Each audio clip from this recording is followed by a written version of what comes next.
একটি কলম 20% ক্ষতিতে বিক্রয় করা হলো। বিক্রয় মূল্য 45 টাকায় বেশি হলে 5% লাভ হতো। কলমটির ক্রয় মূল্য কত? অর্থাৎ একটা কলম 20% ক্ষতিতে বিক্রয় করা হয়ে গেছে এবং বলছে 5% লাভ হতো যখন বিক্রয় মূল্য কি 45 টাকায় বেশি হতো।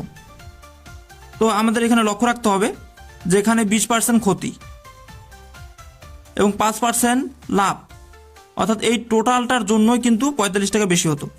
তাহলে আমরা এখানে ধরতে পারি যে কলমটির ক্রয় মূল্য আসলে 100%।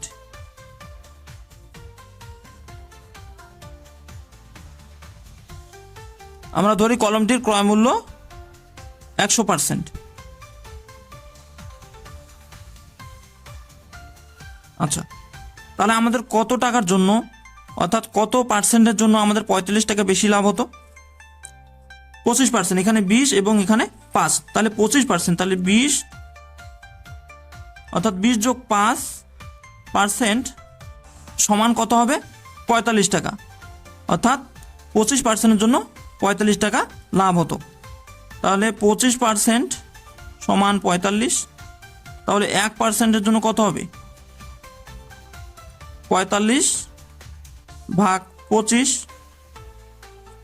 তাহলে 100%। তাহলে যেহেতু আমরা ধরে নিচ্ছি ক্রয় মূল্য 100 টাকা, ক্রয় মূল্য 100% হলে আমাদের অ্যান্সার কত হবে? 45 গুণ 10 ভাগ 25।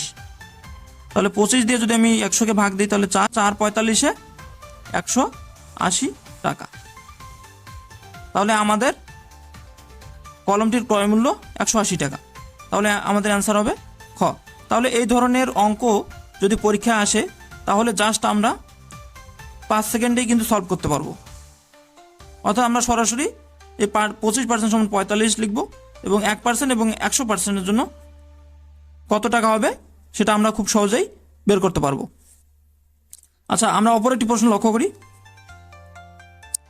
একটি ছক্কা নিক্ষেপ করলে যে কোনো বিজোড় সংখ্যা আসার সম্ভাবনা কত? অর্থাৎ একটা ছক্কা যদি নিক্ষেপ করি তাহলে বিজোড় সংখ্যা আসার সম্ভাবনা কত সেটা আমাদের বের করতে হবে। এই প্রশ্নটি এসেছে উপজেলা থানা শিক্ষা অফিসার 2014। আচ্ছা, তাহলে আমরা জানি যে একটা ছক্কার 6টা পিঠ থাকে। তো প্রত্যেক পিঠে এর দাগ সংখ্যা দেওয়া থাকে, অর্থাৎ 1 2 3 4 5 6 এভাবে 1 থেকে 6টি দাগ দেওয়া থাকে। তাহলে আমাদের একটা ছক্কা নিক্ষেপ করলে যে কোনো সংখ্যা আসতে পারে, সেটা হচ্ছে 1 2 3 4 5 6, এই 6টি সংখ্যার যে কোনো একটি আসতে পারে। তাহলে আমাদের যদি এই ধরনের প্রশ্ন আসে জাস্ট আমরা লিখব প্রবাবিলিটি, অর্থাৎ সম্ভাবনা, প্রবাবিলিটি অফ বিজোড় সংখ্যা। তাহলে লিখলাম কি? পি অফ বিজোড় সংখ্যা। আচ্ছা, তাহলে এখানে বিজোড় সংখ্যা কয়টা আছে? 1 আছে, 3 আছে এবং 5 আছে। তাহলে এখানে বিজোড় সংখ্যা কয়টা? বিজোড় সংখ্যা কয়টা? বিজোড় সংখ্যা 3টা। আর মোট সংখ্যা কয়টা? মোট সংখ্যা 1 2 3 4 5 6টা। তাহলে এখানে আমরা মোট সংখ্যা 6। তাহলে প্রবাবিলিটির যে সূত্রটা আছে সেটার মাধ্যমে আমরা খুব সহজেই বের করতে পারবো। তাহলে প্রবাবিলিটি অফ বিজোড় সংখ্যা, অর্থাৎ বিজোড় সম্ভাবনা, অর্থাৎ বিজোড় সংখ্যা আসার সম্ভাবনা সমান লিখতে পারি মোট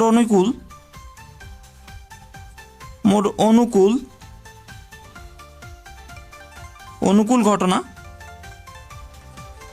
বাই মোট ঘটনার সংখ্যা। জাস্ট আমরা এই সূত্রটা জেনে রাখবো। পরীক্ষার হলে কিন্তু আমরা এই সূত্রটা লিখবো না, সরাসরি মান বসাই দিলে পরে আমাদের অ্যান্সারটা জাস্ট 5 সেকেন্ডে বের হয়ে আসবে। আচ্ছা, আমরা একটু লক্ষ্য করি যে বিজোড় সংখ্যা এখানে 1ও আসতে পারে, 3 আসতে পারে এবং 5 আসতে পারে, যে কোনোটা আসতে পারে, 3টার মধ্যে যে কোনোটা আসতে পারে, অর্থাৎ যে কোনো পিঠ উঠতে পারে আমরা যদি ছক্কা নিক্ষেপ করি। তাহলে মোট ঘটনা ঘটার সংখ্যা 6, তাহলে 6 দেব এবং বিজোড় সংখ্যা যেহেতু যে কোনো তিনটে সংখ্যা আসবে, তাহলে আমরা 3 ধরে নিব। তাহলে মৌলিক ঘটনা অর্থাৎ 3টার যে কোনোটা আসতে পারে, এর জন্য উপরে 3 হবে। তাহলে 3 দিয়ে আমি যদি 6কে ভাগ দিই তাহলে 2, আর উপরে থাকতেছে 1। তাহলে আমাদের বিজোড় সংখ্যার আসার সম্ভাবনা হবে হাফ। অর্থাৎ একটা সংখ্যাকে নিক্ষেপ করলে বিজোড় সংখ্যা আসার সম্ভাবনা হাফ। তাহলে আমাদের অ্যান্সার হবে খ। তো আপনারা কিন্তু ভিডিওটা শুরু থেকে দেখবেন। আমরা অপর একটি প্রশ্ন লক্ষ্য করি। একটি পাত্রে দুধের এবং পানির অনুপাত 5:1। দুধের পরিমাণ পানির পরিমাণ হতে 8 লিটার বেশি। পানির পরিমাণ কত? অর্থাৎ একটি পাত্রে দুধ এবং পানি মিশ্রিত অবস্থায় আছে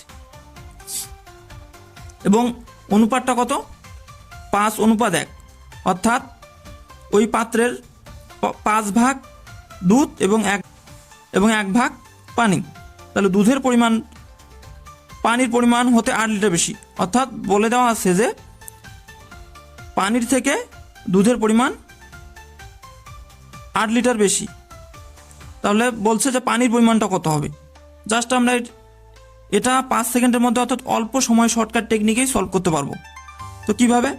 আমাদের এখানে দুধ লিখব, অনুপাত পানি। ওকে, তাহলে দুধের অনুপাত কত? 5, আর পানি 1 ভাগ। তাহলে জাস্ট এটাকে আমরা যদি 2 দ্বারা গুণ করে দেই, তাহলে 2 দ্বারা গুণ করলে আমাদের পাচ্ছে 2, এবং একে 2 দ্বারা গুণ করলে পাচ্ছি 10। আচ্ছা, এখানে খেয়াল করুন তো, এখানে একটু খেয়াল করুন। 10 থেকে যদি আমি 2 বাদ দিই তাহলে কিন্তু আমার 8 লিটার চলে আসে পানি। এদের বিয়োগফলটাই তো দুধের পরিমাণ হবে। অর্থাৎ বলছে যে পানি থেকে দুধ 8 লিটার বেশি। তাহলে আমি যদি দুধ থেকে পানি 2 লিটার বাদ দিই তাহলে বিয়োগফল কত হয়? 8 লিটার। তাহলে আমাদের অ্যান্সার হবে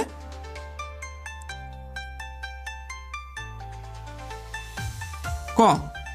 আচ্ছা, আমরা একটু খেয়াল করি। আমরা যদি ওই অনুপাতটাকে 5:1 অনুপাতটাকে আমরা যদি আপনারা বলতে পারেন যে 3 দ্বারা গুণ করেন, আপনারা বলতে পারেন যে 2 দ্বারা কেন গুণ করলেন। তা আমরা যদি পর্যায়ক্রমে 3 দ্বারাও গুণ করে দেখি, অর্থাৎ 1 গুণ 3 দেখি, তাহলে 3 পাচ্ছি, এবং 5 গুণ 3 যদি অর্থাৎ একই সংখ্যা দ্বারা গুণ করতে হবে, তাহলে এর অনুপাতটা কত হবে? 15। এখন এর বিয়োগফলটা লক্ষ্য করেন। বিয়োগফল 15 থেকে 3 বাদ দিলে কত? 12। কিন্তু আমাদের বলে দেওয়া আছে যে দুধের পরিমাণ পানির পরিমাণ থেকে 8 লিটার বেশি, কিন্তু এখানে পার্থক্য হচ্ছে কত? 12। যার কারণে এই অ্যান্সারটা হবে না। অর্থাৎ শুধুমাত্র একে যদি আমরা 2 দ্বারা গুণ করি, 2 দ্বারা গুণ করলেই এর বিয়োগফলটা 10 থেকে 2 বাদ দিলে 8 লিটার, এই অ্যান্সারটা চলে আসবে। তাহলে আমাদের অ্যান্সার হবে 2 লিটার। আচ্ছা, আমরা আরেকটি প্রশ্ন লক্ষ্য করি। 30 টাকা দরের 2 সের সয়াবিন তেলের সাথে 18 টাকা সের দরের 1 সের পাম অয়েল মিশালে মিশ্রিত তেলের প্রতি সেরের দাম কত? অর্থাৎ এখানে বলছে যে 1 সের সয়াবিন তেলের দাম 30 টাকা,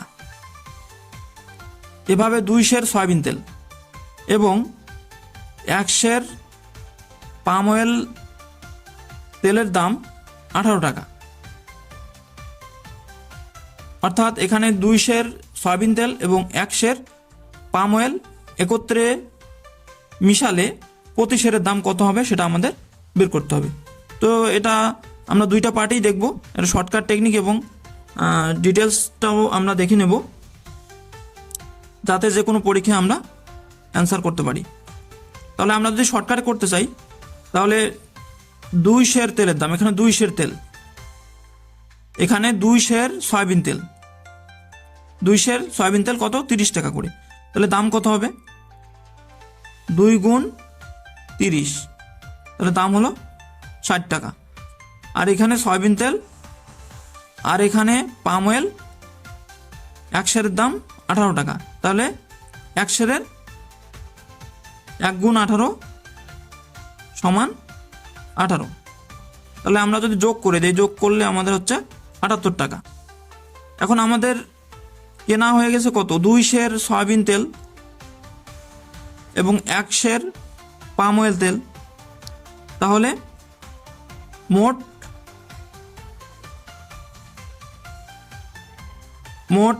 সের কত? 2 যোগ 1, তাহলে 3 সের। তাহলে আমরা যদি এই টোটাল দামটাকে এই শের দ্বারা ভাগ করি, অর্থাৎ প্রতি শেরের দাম, তাহলে প্রতি শেরের দাম কত হবে? 78/3। 78/3, তাহলে আমাদের ভাগ করলে হবে 26।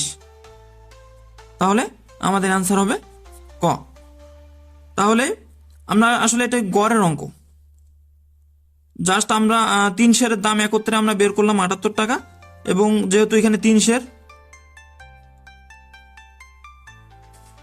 তাহলে 3 দ্বারা আমরা ভাগ করলাম, তাহলে প্রতি শের তেলের দাম অর্থাৎ মিশ্রিত তেলের দাম 26 টাকা। তাহলে এভাবে কিন্তু আমরা শর্টকাট টেকনিকের মাধ্যমে খুব সহজে করতে পারি। জাস্ট পরীক্ষার সময় জাস্ট যোগফলটা লিখবো এবং কত শের হলো সেটা দিয়ে ভাগ দেবো, জাস্ট এই অংশটুকু লিখবো, লিখে আমাদের অ্যান্সার জাস্ট 10 সেকেন্ডে বের করা সম্ভব। তো আমরা একটু ডিটেলসটাও দেখে নেই। 2 সের তেলের দাম, যেহেতু 1 সেরের দাম 30 টাকা, তাহলে 2 সের দাম কত হবে? 2 গুণ 30 টাকা, তাহলে কত বলবেন? 60 টাকা। আর 1 সের পাম অয়েলের দাম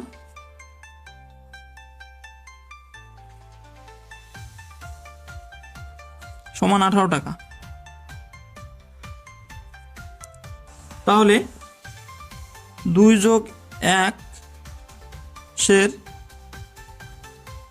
মিশ্রিত তেলের দাম কত হবে? 60 যোগ 18 টাকা। তাহলে এখানে আমরা লিখতে পারি অতএব 3 সের মিশ্রিত তেলের দাম 78 টাকা। অতএব 1 সের মিশ্রিত তেলের দাম 78/3।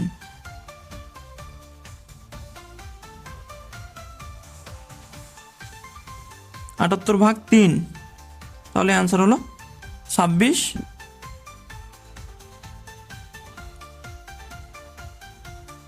টাকা। তাহলে এভাবেও আমরা শর্টকাট টেকনিক এবং ডিটেলসেও অঙ্কটা খুব সহজেই করতে পারি।